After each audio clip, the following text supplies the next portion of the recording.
오늘 우리가 함께 나눌 설교의 본문이 되는 말씀 우리 같이 보시겠습니다. 마가복음 우리 9장 33절에서 37절까지의 말씀입니다. 9장 33절에서 37절까지의 말씀 우리 몇 주째 겹치는 본문을 보고 있는데 우리 한 절씩 나눠 읽겠습니다. 그들은 가버나움으로 갔다. 예수께서 집안에 계실 때에 제자들에게 물으셨다. 너희가 길에서 무슨 일로 다투었느냐?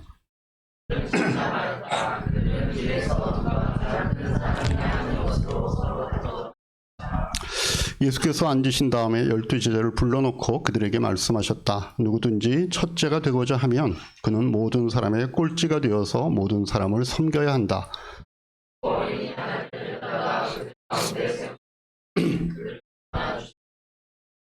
네, 같이 봅니다.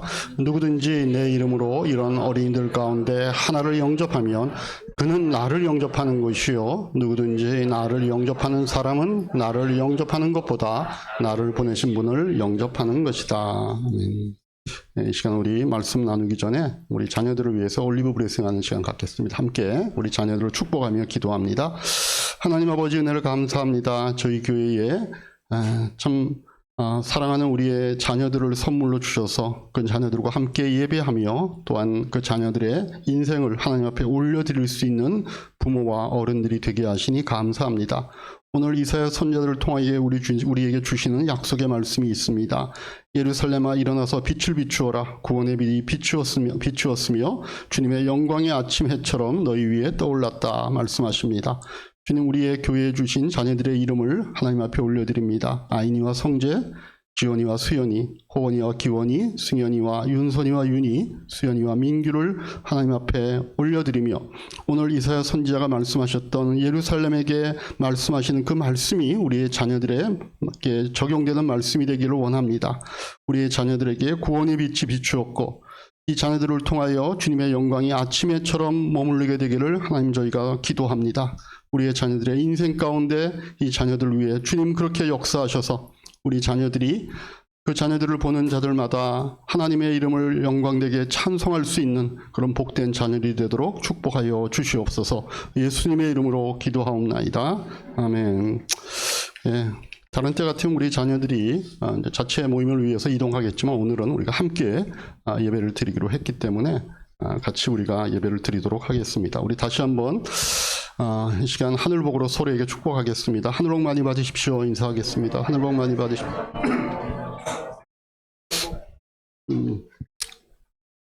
제대로 잘 앉았나? 이쪽에 이제 우리 교우들이 앉으셨고 이쪽에는 좀 교회를 방문하는 친구들이 앉자 이렇게 얘기했는데 잘 된 것 같습니다. 왜냐하면 제가 설교할 때 우리 9학년 친구들을 보면서 해야 될까 아니면 우리 성도들을 보면서 해야 될까 제가 설교의 내용에 따라 이쪽도 봤다 이쪽도 봤다 하겠습니다. 제가 제일 처음 교육자 생활을 시작한 게 남포교회 중학교 중등부 전도사로부터 시작을 했습니다. 그래서 제가 중등부의 마음을 조금은 압니다. 그래서 우리 같이 참여한 우리 중등부 지금은 중등부라고 안 그러죠? 뭐라 그래요? 중등부라 그래요? 그래, 뭐 세월이 흘러도 중등부도 중등부니까. 어떤 교회는 중딩부 그렇게 하는 부도 있더라고. 그러니까 너무 이제 우리 중학생들을 모독하는 처사고. 그래요. 그래서 오늘 어쨌든 우리 같이 예배 드릴 수 있는 그런 분위기가 됐으면 좋겠습니다. 어제 눈이 온 지 꽤 됐는데 우리 교회 주차장에는 여러분들 오늘 오시면 보셔서 알겠지만 아직도 여기가 음지라서 눈이 녹지 않아서 녹지 않을 뿐만 아니라 아주 다져져서 거의 얼음처럼 돼 있었습니다. 그래서 아무래도 우리 주일날 그 주차장 공간이 조금 더 확보돼야 될 것 같길래 어제 저하고 우리 정현 형제하고 정인 형제하고 3명이서 오랜만에 눈들을 치워서 열심히 치웠습니다. 그래서 2자리 정도 더 확보했습니다. 잘 안 깨지더라고요. 그래서 땀을 뻘뻘 흘리면서 또 이렇게 하라 그랬더니 너무 열심히 하더라고요. 그래서 내가 아무래도 몸 상할까 봐 이제 그만하자 그랬더니 막 어저께는 비도 좀 왔어요. 그런데도 불구하고 막 우통을 벗더니 열심히들 했습니다. 그 모습을 보고 역시 젊구나 이런 마음을 가졌는데, 그래서 제가 오늘 설교 전에 고맙기도 하고 칭찬도 하고, 또 어저께 정인 형제 같은 경우에는 밤늦도록 우리 위로 예배가 있는 저 해화동까지 같이 차를 운행해 주어서 우리가 다들 가서 예배를 잘 드리고 올 수 있게 해 주어서 우리 정인 형제도 우리가 다시 한번 제가 칭찬을 합니다. 오늘 본의 말씀을 통해서 우리가 몇 번째 같은 본문을 보고 있지만 이제 오늘 그 본문을 좀 마무리하려고 하는데, 하나님께서 주시는 우리의 오늘 중요한 말씀이 있습니다. 오늘 먼저 지도를 한번 보시면 예수님께서 지도가 나오노라. 네, 지도가 나왔습니다. 예수님께서 지금 그의 사역지가 주로 이제 이 위쪽이었죠. 이 갈릴리 호수 이쪽 위쪽, 그리고 가이사랴 빌립보에서 베드로를 통한 신앙 고백을 받으신 다음에 그 다음에 이제 변화산에서의 사건도 겪으시고 이렇게 쭉 내려오면서 지금 어디로 가시냐면 예루살렘으로 여행하시는 중입니다. 그래서 지금 오늘 본문은 여기 있는 이쪽에서 일어난 이 사건에 대한 얘기인데, 여러분에게 지도를 보여주는 이유는 좀 공간 개념을 갖자라고 하는 겁니다. 너무 평면적이지 말고 지금 예수님이 어디서 어디로 이동하는 가운데 지금 이런 말씀을 하고 계시는가. 이 위쪽에서 그 갈릴리 지역을 거쳐서 지금 목적지인 예루살렘, 왜냐하면 십자가에 달려 돌아가시기 위해서 그런 여정을 이제 잡으신 겁니다. 그래서 예루살렘으로 여행하는 가운데 예수님이 이제 자신의 죽음에 대해서 제자들에게 두 번째로 말씀을 하십니다. 그러나 제자들은 그 말씀의 의미를 제대로 이해하지 못한 채 엉뚱하게도 그럼 누가 예수님이 만약 계시지 않게 되면 우리 공동체에서 첫째가 될 건지를 놓고 다투었다라고 합니다. 그걸 아신 이제 예수님께서 그냥 그 말이 나온 김에 어떤 얘기를 해주시는가 하면은, 그러면 기독교 공동체 안에서는 누가 첫째가 될 수 있는가? 누가 크리스찬 리더는 어떤 사람이어야 되는가라고 하는 것들에 대해서 이제 말씀을 주시는 것이 오늘 이제 본문의 말씀이었습니다. 예수님께서 먼저 그렇게 얘기합니다. 첫째가 되려고 하는 그 마음 자체는 나쁜 게 아니다. 그건 좋은 거다. 그러나 첫째가 되고자 하는 그 조건은 하나님의 눈에 첫째가 돼야지 세상의 눈에서 볼 때 첫째가 되려고 해서는 안 된다라고 하는 말씀을 주시는 것이고, 오히려 세상에서는 꼴찌가 되어야 하나님께는 첫째가 될 수 있다 이렇게 얘기합니다. 그래서 꼴찌가 된다라고 하는 말은 다른 사람을 나를 섬겨야 될 대상으로 보지 말고 내가 남을 섬겨야 되는 그러한 모습이어야 된다. 다른 말로 말하면 우리가 종으로서 섬겨야 된다 이렇게 말씀을 합니다. 여기서 종이라고 할 때는 그냥 남의 말을 복종하는 사람을 종이라고 얘기하는 것이 아니라 다른 사람의 필요를 채워주는 것을 우리가 종이다 이렇게 얘기한다고 제가 말씀을 드렸습니다. 이제 그리고 나서 오늘 제가 드리려고 하는 말씀의 핵심인데, 그러면 도대체 뭐가 섬기는 거냐, 뭐가 종이 되는 거냐에 대한 실제적인 예를 시청과 교육을 하십니다. 어린아이를 통해서 섬김의 실제가 어떤 것인가에 대해서 말씀을 해주십니다. 그래서 오늘 이 본문을 통해서 얻는 교훈의 핵심은 뭔가 하면 우리를 필요로 하는 사람을 섬겨라 라고 하는 겁니다. 한번 같이 따라갑시다. 우리를 필요로 하는 사람을 섬겨라. 네. 오늘 내용뿐만 아니라 우리 사복음서에 있는 그 내용들을 쭉 우리가 보면 예수님께서 참 이 어린이들을 굉장히 좋아하셨던 것 같아요.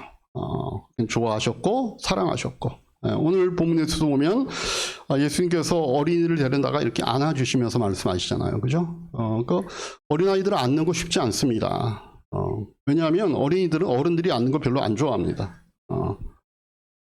그래서 어린아이들을 안으려고 그러면 평소에 관계가 잘 돼 있어야 됩니다. 남 모르는 어른이 어린아이를 안으려고 그러면 아이들이 안기지 않습니다. 그러니까 예수님이 어린아이를 안고 말씀하신다라고 하는 것은 그만큼 어린아이와의 관계가 평소에 좋으셨다는 얘기입니다. 어린아이들은 굉장히 나름대로 지혜롭기 때문에 이 어른이 자기를 좋아하는지 진짜 자기를 사랑하는 마음이 있는지를 잘 압니다. 그래서 그런 어린이 이렇게 안으려고 하면은 안 끼지만, 그렇지 않고 무슨 뭐 다른 의도로 또는 뭐 굉장히 처음 본 분이 와서 안으려고 그러면 아이들은 절대 안 끼지 않습니다. 그래서 평소에 얼마나 예수님이 어린아이를 좋아하셨다라고 하는 것들을 우리가 알 수 있습니다. 그 어린아이를 안으시면서 예수님이 하신 말씀이 뭐예요? 36절, 37절 우리 같이 한번 읽겠습니다.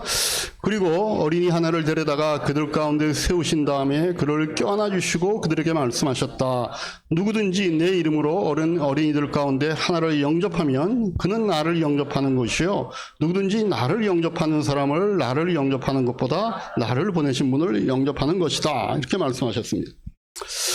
예수님께서 이 말씀을 하신 배경을 우리가 알고 있습니다. 말씀을 드렸다시피 예수님께서 지금 제자들에게 너희는 이웃을 섬기는 삶을 살아야 된다. 그 말씀을 하고 계셨거든요. 그런 다음에 지금 이어서 이 말씀을 하시는 겁니다. 그래서 35절에 보면 예수님이 이렇게 말씀하십니다. 예수님께서 앉으신 다음에 12제자를 불러놓고 그들에게 말씀하셨다. 누구든지 첫째가 되고자 하면 그는 모든 사람의 꼴찌가 되어서 모든 사람을 섬겨야 한다. 이 말씀을 하시면서 오늘 본문에 있는 것처럼 아이를 안아주시고 37절에서 누구든지 내 이름으로 이런 어린이들 가운데 하나를 영접하면 나를 영접한다라고 하는 말씀을 이제 하고 계시는 거죠. 여기서 우리가 예수님께서는 우리가 어떻게 섬겨야 되는가에 대한 실제의 모습을 가르쳐 주려고 하는 겁니다. 사실 우리가 이웃을 섬긴다 이렇게 얘기를 합니다. 우리 크리스찬들 가운데 이웃을 섬겨라 이거 모르는 사람이 없습니다. 우리 9학년 친구들도 알죠. 그렇죠? 이웃을 섬겨라라고 하는 거 맨날 교회 가면 듣는 얘기고 학교 가면 듣는 얘기 아닙니까? 그런데 어떻게 섬겨야 된다. 이거 굉장히 사실은 어려운 얘기입니다. 우리가 좀 존경하는 분들로 섬겨라. 이건 우리가 좀 할만합니다.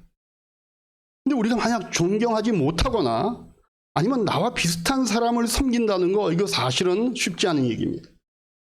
또 우리가 나에게 도움이 될 사람, 내가 어떤 직장 생활을 하는데 나의 승진에 도움이 될 분, 아니면 내가 사업을 하는데 나의 사업에 대해서 어떤 도움을 줄 분, 이런 사람을 만나서 하면 내가 점심 대접하고 뭐 그런 거 어려울 것이 없습니다.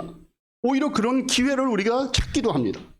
그러나 나에게 전혀 도움이 안 될 뿐 아니라 한 걸음 더 나아가서 내가 그분과 관계를 맺으면 내가 계속 도와줘야만 되는 이런 입장에 있는 분들을 위해서는요, 우리가 그 사람을 섬기는 거 쉽지 않습니다. 맨날 도움이 필요한 사람한테 내가 내 할 일이 많이 쌓여 있는데 그거 접고 내 일정이 있는데 그거 내가 취소하고 그런 분들의 부탁을 들어주는 거 이거 쉽지 않습니다. 근데 예수님께서 지금 뭐라 그래요? 누구든지 으뜸이 되고자 하면 모든 사람을 섬겨야 된다. 그 말씀을 강조하시는 거거든요. 그리고 그 섬김의 본으로 어린아이를 세우시고 안아주시면서 어린아이를 영접하는 것이 나를 영접하는 것이다. 이렇게 말씀을 하고 계시는 겁니다. 여러분, 어린아이 특징이 뭘까요? 이제는 절대 어린아이가 아닌 우리 9학년 친구들, 이제는 청소년이잖아요. 그죠? 여러분, 어린아이의 특징이 뭡니까? 본인들이 어렸을 때 생각해 보세요. 무슨 특징이 있었을 것 같아요? 잘생겼다. 어린아이의 특징은 잘생겼다. 본인의 얘기를 너무 강하게 얘기해서 제가 잘생겼죠. 우리 저 친구 잘생긴 것 같아. 근데 오늘 그 온 중에 대변인 역할을 하는, 아까부터 해서 오늘 대변 담당, 그리고 또 미모 담당은 누군가 그럼 거기? 미모 담당도 하고, 좋아. 혹시 이따 인터뷰할 때도 그럼 혼자 나하고 하는 건가? 1대1로? 저 어린아이 특징이 뭘까요? 어떤 사람들 어린아이 특징 그러면요, 착하고 순수하고 뭐 그렇게 많이 얘기합니다. 귀엽고. 그런데 여러분들 동생들 착합니까? 동생 있는 친구들 얘기해봐요. 동생 착해요? 정말 얘하고 같이 안 있는 시간을 원하잖아요. 지연이 고개를 너무 심하게 흔들고.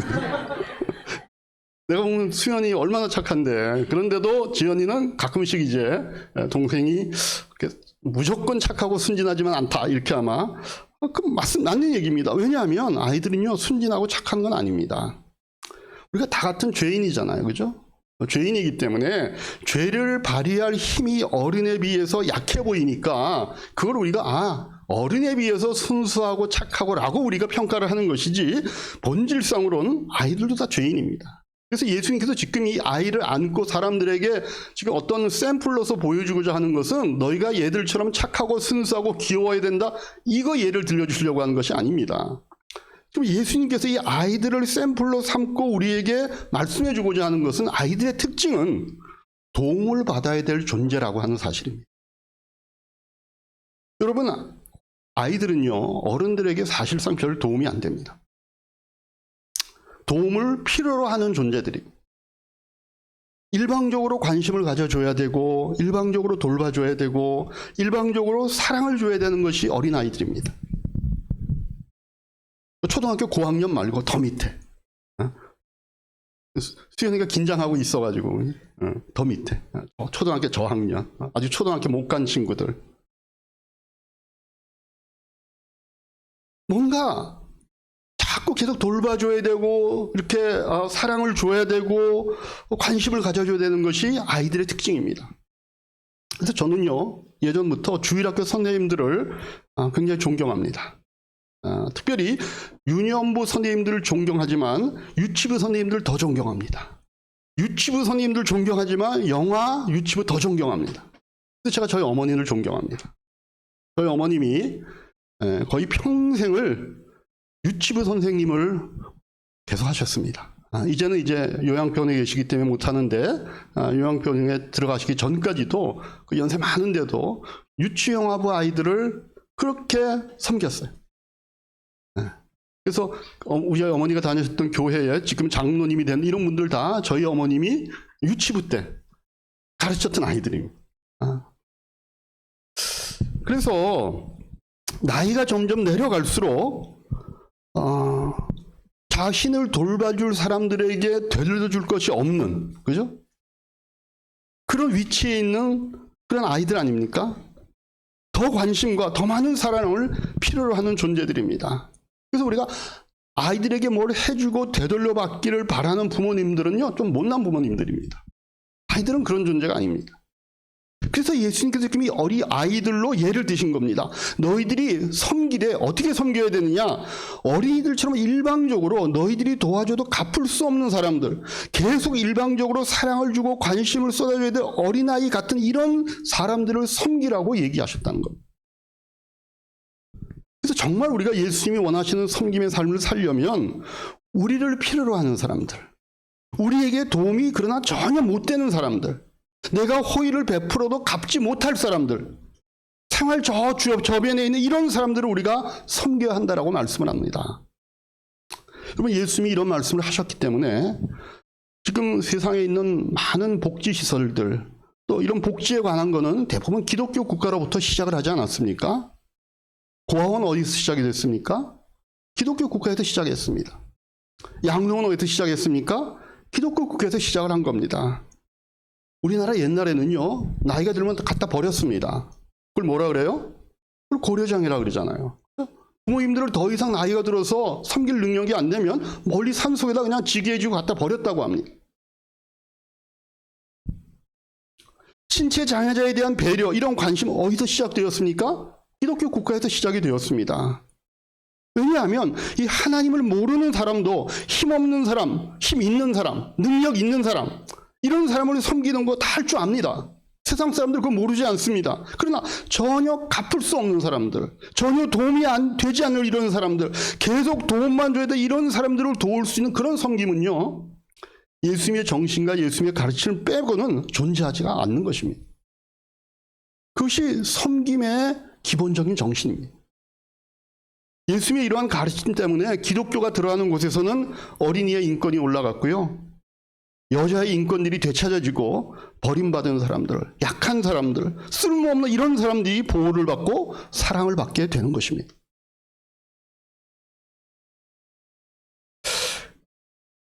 그래서 정말 우리가 정말 예수님을 섬기는 사람이 되고 싶다, 이런 우리가 마음에 어떤 소원이 있다 그러면 우리가 누굴 도와야 되면 힘이 없는 사람들을 도와야 됩니다. 그 목사님 생일이라고 교인들 가운데는 케이크 이렇게 보내주고 또 가져오고 이런 분들 계십니다. 참 축하해 주는 거 좋습니다. 근데 저는 그거보다 우리 교회에서 그런 사람이 있는지조차 없는지조차도 모르는 이런 사람들에게 누군가에게 대접할 그런 어떤 위치에 있는 것처럼 보이는 사람들에게 줘야 할 것들을 오히려 그런 사람들에게 가져다 주는 것이 저는 훨씬 더 좋다고 봐요. 제가 이런 말씀 드리는 거는요, 제가 예전에 섬겼던 남포교회 박영수 목사님께서 설교 때 그런 예화를 드신 적이 있습니다.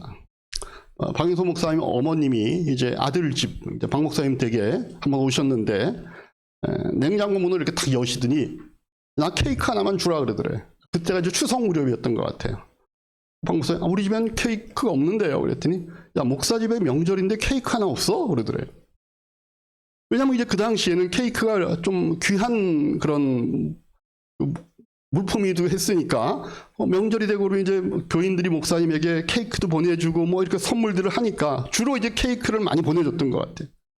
그러니까 이제 그 어머님은 이제 옛날 생각을 하시고 옛날에 이제 보통 교회들을 하는 생각을 하시고 아들이 목사가 아들인 그 집에 와갖고 그러니까 이제 케이크가 하나 있을 줄 알고 야, 나 케이크 하나 가져가자는 냉장고를 탁 열었는데 하나 또 없으니까 야, 이게 뭐야? 왜 목사 집에 케이크가 하나 또 없어? 이렇게 얘기한 거예요. 목사님이 그랬다는 거예요. 얼마 전에 명절이 돼서 설교할 때 여러분 혹시 나에게 뭐 줄 거 있으면 오히려 구역에 있는 어려운 분들, 힘든 분들에게 다 주고 저에게는 절대 가져오지 마세요. 그렇게 설교를 했다는 겁니다. 그래서 교인들이 하나도 안 갖고 왔대. 뭐 그렇게 꼭 얘기했다라고 하나도 안 가온 교인들도 대단하지만 저도 그래서 그 얘기 하는 겁니다. 혹시 저에게 뭐 줄 거 있으면 여러분 주변에 있는 그런 분들 찾아서 그런 분들에게 주는 게 훨씬 예수의 마음을 본받는 거죠. 그래도 또 하나도 안 갖고 오면 또 그것도 그런데 알아서 하시기 바랍니다. 그래서 우리가 누군가를 섬기기를 정말 원하면 갚을 수 없는 사람들을 섬겨야 됩니다. 우리가 계속 도와도 감사 표시를 할 수 없는 그런 사람들, 내가 일방적으로 도와주고 일방적으로 사랑해주고 일방적으로 보호해주는 이런 사람들을 섬기는 것이 예수님이 원하는 섬김이고 이런 사람을 섬길 때 우리가 큰 사람이 되고 첫째가 된다라고 예수님이 말씀하시는 것. 그래서 우리 성도님들도요, 주변에 내가 누군가를 섬기려고 하는 마음이 있을 때 섬길 만한 사람을 섬기지 마시고 정말 불우한 사람, 갚을 수 없는 이런 사람들을 골라 섬겨서 주님 앞에 칭찬받는 그런 분들이 되기를 주님의 이름으로 부탁합니다. 근데 이거 우리가 다 알죠? 목사님 그거 다 알아요. 우리도 다 어디서 들었어요. 그래만 된다는 거 저는 동의해요. 이렇게 얘기하지만 실제로 해보면 섬기는 거 쉽지 않습니다. 더군다나 일방적으로 섬기는 거, 갚을 수 없는 사람을 섬긴다는 거, 이거 정말 쉽지 않습니다. 왜냐면 우리는 누군가에게 뭘 해줄 때는요, 마음속에 본능적으로 저 사람도 언젠가는 나에게 뭔가를 되갚아 주겠지라는 마음들이 본성적으로 있어요. 그래서 그 어려운 일을 우리에게 예수님께서 하라고 말씀하시면서 우리에게 동기를 부여하기 위해서 이 말씀을 붙이셨습니다. 뭐라고 붙여요? 누구든지 이런 어린이들 가운데 하나를 영접하면 누구를 영접하는 것이다? 나를 영접하는 것이다. 여러분, 만일 여러분들이 주일학교 선생님이라고 생각해 보세요. 그런데 아침에 주일에 일찍 나와가지고 주일에 그 아이들을 돌본다 이렇게 생각하고 교회 오는 거하고 내가 오늘 예수님을 섬기러 온다 이렇게 생각하면 좀 다르지 않겠어요? 내가 불우한 사람을 도울 때도 내가 불우한 사람을 돕는다라고 생각하는 거하고 내가 지금 예수님을 섬긴다라고 생각하는 거하고 다르지 않겠어요? 그래서 예수님이 말씀하시는 거예요. 갚을 수 없는 사람을 돕는 그게 바로 나를 돕는 거다. 갚을 수 없는 이런 사람을 환영하는 것이 바로 나를 환영하는 것이라고 예수님께서 우리에게 동기부여를 하시는 겁니다. 그럼 예수님께서 지금 이 말씀을 하시는 게 그냥 동기부여만 하기 위해서 하시는 말씀인가? 아니면 정말 사실이 그런가? 사실이 그런 어린이를 섬기는 것, 불우한 사람을 섬기는 그것이 진짜 예수님을 섬기는 것과 같은 것인가? 저는 같다고 생각합니다. 정말 우리가 갚을 수 없는 사람을 섬길 때 정말 우리가 예수님을 섬기는 것이 된다고 저는 믿습니다. 왜 그러냐 하면요, 우리 예수님은 은혜로우신 분이기 때문에 그렇습니다. 여러분, 은혜라는 말이 뭐예요? 값없는 사랑 아닙니까? 값없이 받는 사랑이 은혜입니다. 하나님의 사랑은요, 은혜의 사랑이기 때문에요, 그게 흘러서 낮은 곳에 고이는 사랑입니다. 아픔이 있는 곳에, 절망이 있는 곳에, 약한 곳에 하나님의 사랑은 고입니다. 그래서 우리가 어떤 고난받는 사람, 아픈 사람, 역경에 처한 사람을 도울 때에 제일 기뻐하는 사람이 누군가 하면요, 하나님이신 겁니다. 그래서 예수님이 그 말씀 하시는 거예요. 우리 마태복음 25장 41절에서 45절 말씀 우리 한 절씩 나눠 읽겠습니다. 그때 임금은 왼쪽에 있는 사람들에게도 말할 것이다. 저주받은 자들아, 내게서 떠나서 악마와 그 졸개들을 가두려고 준비한 영원한 불 속으로 들어가라.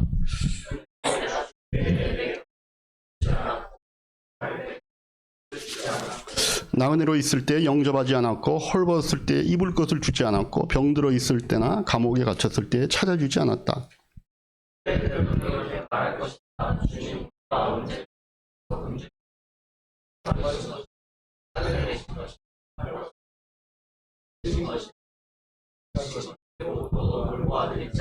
같이 봅니다. 그때 임금이 그들에게 말하기를 내가 진정으로 너희에게 말한다. 여기 이 사람 가운데서 직이 보잘것없는 사람 하나에게 하지 않은 것이 곧 내게 하지 않은 것이다 하고 말할 것이다. 지금 예수님 앞에서 심판받는 사람들이 뭐라 그래요? 예수님이 지금 너희들 왜 나한테 그렇게 했어라고 얘기하니까, 아니 우리가 언제 주님께 그렇게 했습니까? 우리가 언제 주님이 목마를 때, 주님이 굶주릴 때, 주님이 옥에 갇혔을 때 우리가 안 찾아본 적이 없는데요? 우리에겐 그런 경험이 없어요 라고 얘기하는 겁니다. 자기들이 했던 그 일과 예수님을 연결하는 그 일의 상관관계가 있을 거라고 생각을 못했다는 겁니다. 근데 그 똑같은 얘기를 의인들도 똑같이 얘기합니다. 그 앞에서 우리가 25장 37절 39절입니다. 25장 37절 39절 같이 한번 읽겠습니다. 그때 의인들은 그에게 대답하기를 주님, 우리가 언제 주님께서 줄이신 것을 보고 잡수실 것을 드리고 목마신 것을 보고 마실 것을 드리고 나그네신 것을 보고 영접하고 헐벗으신 것을 보고 입힐 것을 드리고 언제 병드시거나 감옥에 갇힌 것을 보고 찾아갔습니까? 라고 하고 말할 것이다. 네. 죄인들만이 아니라 의인들도 그냥 예수님은 예수님이고 그냥 사람은 사람이라고 생각만 하고 있었다는 거예요. 그 둘 사이에 상관관계가 있을 거라고 사람들은 생각을 못하고 사는 거예요. 근데 예수님은 지금 뭐라 그러셔요? 아니야. 바로 그 사람. 나그네, 헐벗었던 사람들, 병에 들거나 감옥에 갇혔던 그 사람이 바로 나야. 라고 얘기하시는 겁니다. 그 사람에게 한 것이 곧 나에게 한 것이라고 예수님은 아주 그 인과관계를 분명하게 얘기를 하십니다. 우리 자녀 여럿 가지신 그 부모님들 계시잖아요. 그러면 그 자녀가 여럿인 그 부모님들에게 가장 관심이 가고 사랑이 가는 그 자녀가 누구입니까? 이렇게 물어보면 어떤 자녀라고 얘기할까요? 물론 겉으로는 잘 나가고 힘있고 똑똑하고 이런 자녀에게 마음이 간다 이렇게 얘기하는 부모도 있을 겁니다. 그러나 그 속마음은요, 사실은 못난 자녀에게 부모의 마음은 갑니다. 자꾸만 그 자녀 때문에 생각하게 되고 그 자녀 때문에 기도하게 되고 그렇습니다. 왜 그렇습니까? 그 부모의 사랑은요, 하나님의 사랑과 제일 비슷한 은혜의 사랑이기 때문에 그렇습니다. 은혜의 사랑이 뭐예요? 낮은데 고이는 사랑입니다. 어려운 거, 힘들고 아파하고 고통스러운 가운데 있는 그 사람들에게 관심을 쏟는 것이 주님의 마음이기 때문에 그 주님의 마음을 그래도 가장 잘 대변하는 것이 부모들이라서 아프고 힘들고 약한 자녀에게 마음이 쏠립니다. 그래서 누군가가 나서서 그 아프고 힘들고 어려운 그 사람의 아픔을 제거하고 고통을 제거해 줄 때 하나님의 마음은 기뻐하시는 겁니다. 그 사람의 아픔이 제거되고 고통이 덜해졌을 때 하나님의 고통이 제거되시는 겁니다. 자녀가 아프고 힘들고 병들고 그럴 때 부모가 하는 얘기가 뭐예요? 차라리 내가 아팠으면 좋겠다 그러잖아요. 자녀의 고통이 자녀의 고통으로만 끝나는 게 아니라 그 고통이 부모의 고통도 되는 겁니다. 그래서 누군가가 와서 그 자녀의 고통을 해결해 주면은 부모의 고통도 같이 해결되는 거 아닙니까?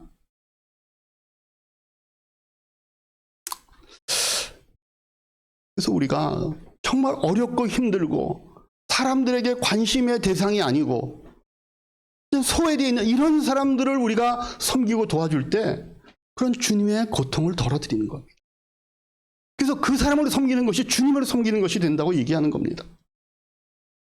자, 그럼 우리에게 이런 의문이 생깁니다. 그럼 하나님 직접 하시면 되지. 하나님 능력이 많으신데 왜 그럼 직접 하나님께서 고통을 덜어버리면 되는 거 아닙니까? 이렇게 물어볼 수 있습니다. 저도 잘 모르겠어요, 근데. 왜 그러시는지. 그러나 우리가 생각해보면 하나님께서 우리 인간을 만들 때 그냥 본능에 의해서 움직이는 동물로 만드시지도 않고 스위치만 작동하면 움직이는 그런 로봇으로 만들지 않으셨어요. 우리를 하나님의 자녀로 만드셨잖아요. 그래서 우리에게 자유의지를 주고 선택권을 주셨잖아요. 그런데 인간은 그 하나님이 주신 선택권을 갖고 잘못 사용을 했습니다. 죄를 범했습니다. 그 결과로 이 세상은 죄로 물든 세상이 되었고 고통이 가득 찬 세상이 되었고 질병이 괴롭히는 그런 세상이 되고 말았습니다. 그건 하나님 탓이 아닙니다. 하나님은 낙원을 만드셨는데 사람이 그 낙원을 망가뜨린 것입니다. 그래서 하나님께서 예수님을 보내셔서 구원할 계획을 세우신 거죠. 인류의 모든 죄의 문제를 십자가에서 해결하셨습니다. 지금도 그 구원의 역사는 진행되고 있는 겁니다. 그런데 하나님께서 직접 이 문제를 해결하지 않으시고 이제는 하나님의 아들, 딸 된 우리를 통하여 이 역사가 계속 진행되기를 원하시는 겁니다. 우리의 기도를 통하여, 우리의 믿음을 통하여, 우리의 헌신을 통하여, 우리의 희생을 통하여 마귀에게 노예된 그 사람들, 이 사람들을 해방시키기를 원하시고 질병에서 고생하는 사람들을 치유하기 원하시고 고난 중에 있는 사람들을 돕기를 원하시는 겁니다. 전도도 마찬가지 아닙니까? 전지전능 하나님께서 왜 사람들을 딱 믿게 못 만들고 왜 그렇게 안 하시는가? 못 만들어버리시는 것이 아니라 하나님이 안 하기로 하신 겁니다. 왜? 하나님 우리 인간을 만들 때 우리와 하나님을 동등하게 만드셔서 우리를 통해 역사하시기를 원하시기 때문입니다. 그렇기 때문에 우리가 고통 가운데 있는 사람들, 문제 가운데 있는 사람들, 아픔 가운데 있는 사람들을 우리가 잘 섬겨서 이분들의 고통을 덜어주고 이분들의 아픔을 덜어줄 때 우리 하나님 아버지의 고통이 함께 덜어지는 겁니다. 하나님이 그 일을 이제 우리에게 맡겼다라고 얘기하는 것입니다. 그래서 교회들이요, 성탄절이 된다든가 아니면 교회에 어떤 좋은 일이 있을 때 어려운 이웃들을 돕는 그런 헌금도 하고 그런 데를 찾아가고 그런 거 아닙니까? 저도 우리 교회가 이번 성탄에 한번 해봤으면 좋겠어요. 그럼 주변에 있는 어려운 분들, 물론 이 동백 3동 쪽엔 잘 없다 그래요. 제가 동사무소에 가서 이 주변에 어려운 분들 계시면 우리 교회 작은 교회지만 한번 도와보겠습니다 그랬더니 죄송하지만 목사님 우리 동네에는 결식아동이 없어요. 우리 동네에는 힘들게 사는 노인분들이 안 계셔요 그래요. 동백 2동이나 1동으로 가보래요. 거기도 전화를 해봤어요. 우리 동네에 그렇게 돌봐줄 만한 그런 데는 없는데요 그러더라고요. 그럼 뭐 우리가 또 찾아봐야죠. 근처 처인구로 가보든가. 이번 성탄에 우리가 좀 그렇게 해봤으면 좋겠어요. 교회들이 그 일을 하잖아요. 그죠? 왜 그래요? 우리가 그분들 한 번도 본 적이 없거든요. 그러나 하나님의 그 통증을 좀 덜어주고 싶어서 하나님의 그 힘들고 어려운 그 사람들을 향한 그 하나님의 사랑의 그 아픔들을 우리가 덜어주고 싶어서 그러는 겁니다. 왜냐하면 아파하는 사람, 힘들어하는 사람, 괴로워하는 사람이 있을 때 제일 아파하는 사람이 우리의 부모된 하나님이시기 때문에 그렇습니다. 요즘은 텔레비전에 보면 아프리카나 또는 이런 좀 오지 이런 곳에 가서 유명 우리 탤런트나 이런 뭐 가수 이런 분들이 가갖고 그 현지의 실상을 보여주는 프로그램들이 많이 나옵니다. 그분들이 가서 거의 막 눈물도 흘립니다. 애들을 보면서 아니 어떻게 이래 막 껴안아주고 막 눈물도 흘리고 또 후원도 막 사람들에게 이렇게 선전하고 이렇게 합니다. 그러나 여러분 정말 그 자리에서 눈물 흘리시는 분이 누굴까요? 저는 하나님이시라고 생각합니다. 그래서 저는 이번 우리 성탄절 우리 교회 헌금은 뭐 그렇게 사용하면 좋겠다 이런 마음입니다. 우리가 앞에 지금 쭉 1년 내내 거두었던 사랑의 헌금 이제 거의 좀 100만 원 정도 모여 있습니다. 우리가 성탄절 헌금이랑 합치면 많지는 않지만 뭔가 주변에 어려운 분들에게 우리가 직접 전달해 줄 수 있거나 아니면 뭔가 우리가 대접할 수 있는 이런 기회를 만들 수 있지 않을까 이런 생각을 합니다. 왜 그래요? 그게 주님을 섬기는 일이니까 하나님의 그 마음에 우리가 참여하는 거니까.